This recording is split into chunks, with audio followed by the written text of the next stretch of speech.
So we are not 100% sure how this is all going to shake up, but nevertheless, Tyler Johnson is no longer going to be a Bull. Yeah, so about that.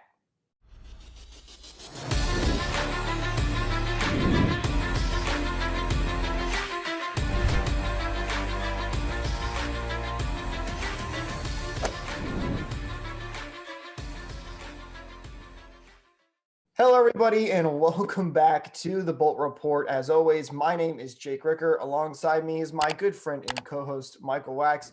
Michael, we have yet another trade to talk about. Another member of the back-to-back Stanley Cup champion squad has left this team as the Tampa Bay Lightning have traded Tyler Johnson in a second-round pick next year in exchange for Brent Seabrook, which might sound a little weird because, yes, he is not currently playing hockey as he retired a couple years ago. But let's try and break down this trade for you guys. Try to explain all the logistics for it because I know it is confusing. But Tyler Johnson is now officially no longer a member of the Tampa Bay Lightning. Michael, how you feeling about this trade?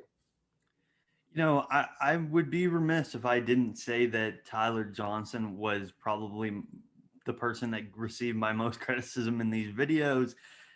He was criticized a lot, I think, by the Lightning fan base, especially in those last few years. But you really don't appreciate something until you don't have it anymore. And Tyler Johnson created a lot of memories for us. Like, I think we're going to miss him a lot. We're going to get into that later in terms of the impact that he had on this team.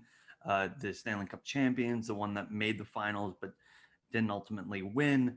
He was around for 9 years, and those 9 years were so vital to this team. The trade is weird. I guess we'll get into that first. So, LTIR space, JBB has done it again.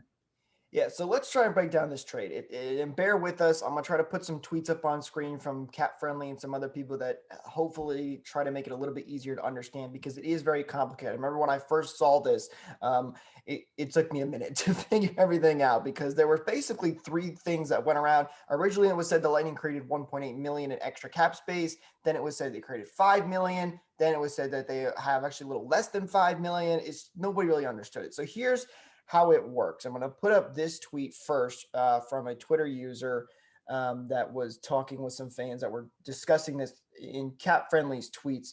So here's how it works. The Tampa Bay Lightning had 0.7 million in cap space before the trade. You subtract Tyler Johnson to get 5.7 million in cap space. They added Seabrook's contract of 6.875 to be 1.175 over the cap. And then you take Seabrook's contract to long-term injured reserve. So 1.175 of the LTIR space has been used, and that leaves a remaining of 5.7 million in LTIR that the Lightning can now use. So the Lightning essentially right there have freed up $5 million just as they would have if they would have traded Tyler Johnson straight up. Now, here's where the changes in the weird of LTIR comes in because LTIR, as Cap Friendly has noted on their Twitter feed, that it is one of the most complicated things in the NHL. It can be very confusing. Because the Lightning are now operating in LTIR, there's a couple of negative things that come with it. Normally, basically, the way this works, if you're not operating in LTIR, the cap space that you don't use every single day actually gets accumulated and you're able to prorate contracts at the trade deadline. And that's the very basic of it. And now the Lightning cannot do that when they're in LTIR. So there is a small effect for them at the trade deadline. They don't get to use extra cap space is basically how that works. Also, any overages that they have in player bonuses also will now count against them in the cap next year. So they could have a little bit less cap space over the next couple of years because Seabrook's contract still has 3 years left on it. They could move on from Seabrook's contract and trade it somewhere else down the road. We'll have to wait and see what they do with that. But essentially, there are a couple of negative connotations to operating in LTIR. But at the end of the day, as of right now, the Lightning have 5.7 million in extra cap that they can go out and use right now. So that's the basic breakdown of it. I hope that makes it a little bit more understandable. And the Lightning did also send a second round pick on the road for Chicago to take on this contract, which, as we've seen so many times, the Lightning rarely use their first couple of picks anyway. They do have a first round pick still for next year. But that is the basic breakdown of the trade. Yeah, ultimately, the Lightning are going to have the cap space that they desired last year now. And it comes at the expense of Tyler Johnson.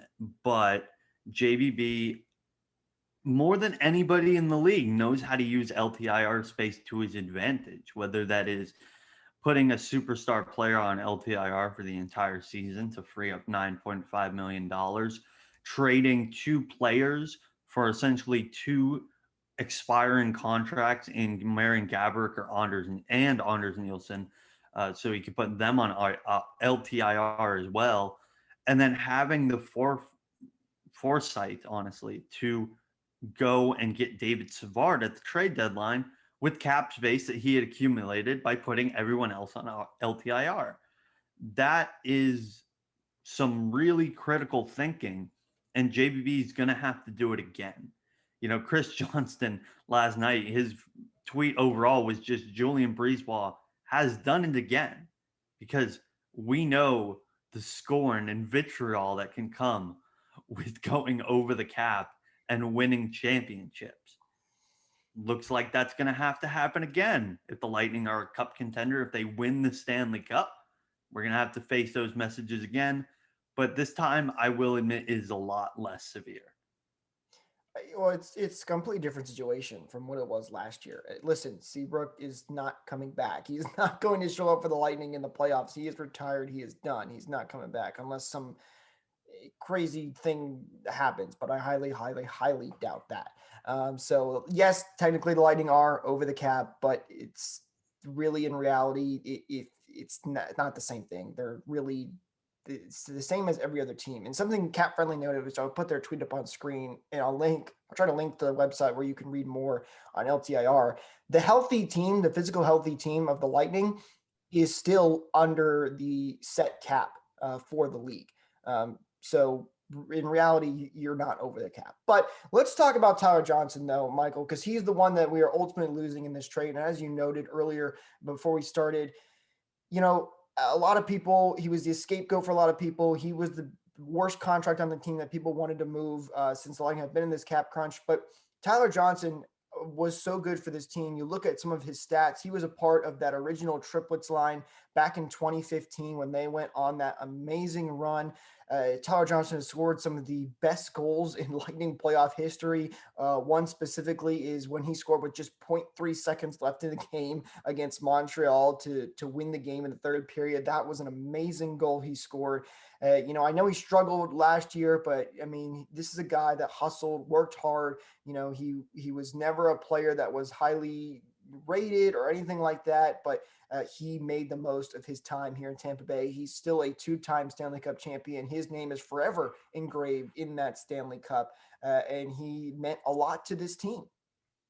Yeah, absolutely. Tyler Johnson, I believe, signed with the Lightning in 2011 as an unrestricted free agent. He was someone that wasn't drafted either, and he worked, and he became Coach Cooper's favorite player, almost to a detriment, I will say, but he became Coach Cooper's favorite player on that team because he worked hard with the Norfolk Admirals and then the Syracuse Crunch. And he led them to a championship in 2012.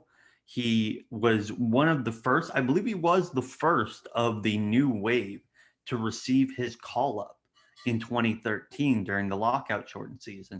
He scored his first goal against Carolina in the same game that Andre Palat scored his first goal. Interestingly, Tyler Johnson and Andre Palat have different jersey numbers in that game. Tyler Johnson, instead of wearing number 9, is wearing number 63. Palat, instead of number 18, is wearing number 74. But that's just me and how I look at the game. He really developed into a strong player throughout the 2014 and 2015 seasons. And ultimately, Cooper found the spark when he put Tyler Johnson with Andre Palat next to Nikita Kucherov. You know, Johnson was a center for the most part during that time, and he was a really good one. Played solid defense, was the catalyst for, I believe, the Lightning going, and probably they should have won that Stanley Cup if it wasn't for a couple of injuries, one of which was a Tyler Johnson injury. But he continued to perform in the playoffs for the next couple of years. The Montreal goal I was there for in person, which was a lot of fun. Really encapsulated the fever of the triplets at the time. And then like you mentioned, things started to wear down a little bit. Like, I don't think he was giving his full effort, and that is a harsh criticism of an athlete. But it really felt like when a goal was scored, Tyler Johnson was the main culprit, and he really wasn't capitalizing on his chances. So the fans started to turn on him a little bit, and that's unfortunate. Like, we look back at that now and we go, why were we so harsh? At the time, you're trying to win a championship, so it makes sense. But you look at it now and you go, that's unfair. So it's tough losing Tyler Johnson, especially after the fantastic Stanley Cup Finals he had and Stanley Cup playoffs in general. He had a pretty good playoffs because Coach Cooper once again found the spark and put him back at center. We've been talking for years now about how Tyler Johnson was on the wing and he was not good. So they put him back at center for the Stanley Cup playoffs, and he was fantastic. Lightning ultimately in the roster construction are only going to lose their 4C, their fourth line center. But in terms of what this team means, Tyler Johnson means a lot to it, and they are going to miss him. Absolutely, no question. I 100% agree with you there. You know, he was big part of this team, whether you liked him or not. But this is the way hockey works in the cap era. Unfortunately, when you're this good, you have to lose a lot of good players. And you're right. Technically, Tyler Johnson is still a fourth line guy for the Lightning at the end of the day on the depth chart. But he is still a big part of this team. But Michael, anything else to add about Tyler Johnson before we wrap up this video? No, I want to make it very clear. I was one of Tyler Johnson's biggest critics during this season and the last season, basically since we started doing videos on this channel. But that's only because I wanted him to succeed, so the Lightning succeeded. When he's on his game, one of the best players on the team. And so I really didn't feel like he was performing at his best. Now that he's in a new place, maybe that attitude changes a little bit. But I will miss Tyler Johnson, especially for the good memories that he gave us. And we wish him nothing but the best in Chicago and hope he succeeds there until his end of his career. But guys, that is going to do it for us in today's video. Let us know down in the comments down below what your favorite Tyler Johnson memory is. Would love to hear what you guys have. Any and all thoughts are always appreciated in those comments down below. Please be sure to leave a like down on this video if you did enjoy this video, if it helped you understand the trade a little bit more. It really helps us out here on YouTube. Lets us know you're enjoying these types of videos. Don't forget to subscribe to the channel and ring that bell for notifications so you don't miss out on future videos just like this one. Free agency frenzy is starting in an hour as of this recording. We're going to have all the coverage we can right here on YouTube and on our website, boltreporttv.com. So be sure to be on the lookout for this. Follow us on Twitter at boltreport_TV, where we'll also have coverage of all the stuff going on. We're trying to break it all down best we can, as fast as we can. But we are only two people, so we're going to do our best there.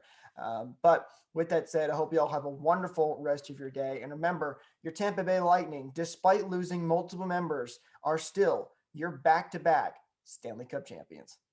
Shout out Cap Friendly. Go give him a follow.